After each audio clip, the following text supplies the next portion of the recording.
Hi, this is Don Mackey from LCAT with some important information about the spread of coronavirus in communities. I'm linking in this video to an article published on March 14th in the Washington Post by a reporter named Harry Stevens. The article includes some animated graphics which demonstrate remarkably well how something like coronavirus can spread in a community. I'm basically just screen recording my scrolling through and showing these animations because I think it's really important for people to understand the mathematics and the dynamics of why the restrictions on people's movements and activities that have been imposed on us are so important. After the first case of COVID-19, the disease caused by the new strain of coronavirus was announced in the United States, reports of further infections trickled in slowly. 2 months later, that trickle has turned into a steady current. Now again, this is March 14th, so we're quite a bit farther along than that now. I'm recording this on April 1st. So there follows a series of animated graphics, and the first of these shows basically just a linear graph of the date and the number of cases reported in the United States. So you see it starts at January 22nd, and as you scroll across, you can see the number of cases on any given date. This ends on March 13th, and as is obvious, the number of cases since March 13th until April 1st has continued to rise at an exponential rate. So here's the first animation. What Harry Stevens has done is create essentially an imaginary disease called simulitis, and he's using that to illustrate this point.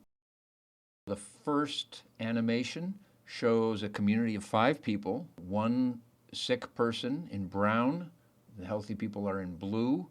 So click on the animation, and it's pretty straightforward. You see one person infects another person, infects another person, infects another person.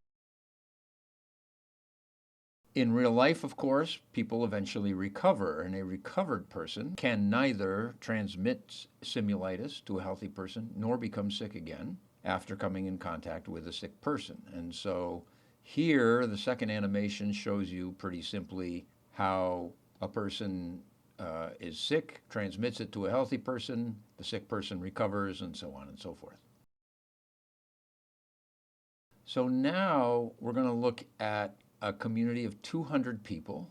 Everyone in town starts at a random position, moving at a random angle, and one person is sick. And you see this curve, that's the curve that everybody's talking about, flattening. So we run this animation, here's one sick person, and here's that disease spreading throughout that community. Now slowly you start to see people recover, and then as more and more people recover, you've pretty much infected the entire community, and see how quickly that spreads. And that's just in 200 people. So what we're trying to do is slow that spread. So when it comes to real life COVID-19, we'd prefer to slow the spread of the virus before it infects a large portion of the US population. Here's the impact of quarantine. Like the Chinese government imposed a quarantine, and you try to isolate, basically, so that no infected person comes in contact with another person. And so here's a simulation of what that looks like.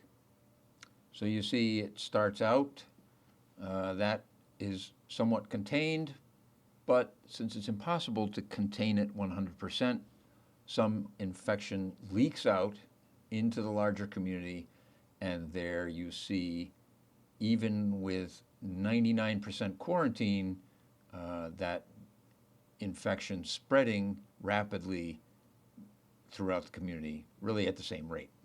Quarantine, to that extent, lockdowns like the Chinese government tried are ultimately not completely effective because the goal is to slow the spread of the disease. If we take a quarter of that population and three-quarters of the population abides by social distancing and stays home and tries to limit their exposure to other people and limit the exposure of other people to them, but one quarter of that population does not heed those restrictions, then this is what you see.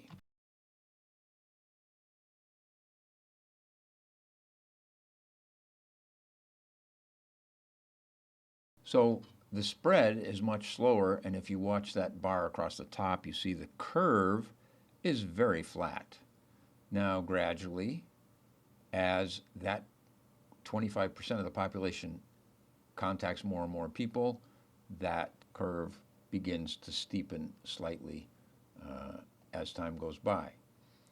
Now, if you get that down to 1 in 8 people violating those social distancing norms, you can see that the spread is much, much slower still. And again, this is the goal, primarily to maintain the ability to treat effectively people who are affected by the virus and to allow the healthcare system to still be able to devote resources to people who are sick because of other things and still need hospital treatment, still need operations, still need emergency treatment for falls, heart attacks, et cetera, et cetera. Thanks for taking a look. This is Don Mackey for LCAT. Stay home, stay happy, stay healthy.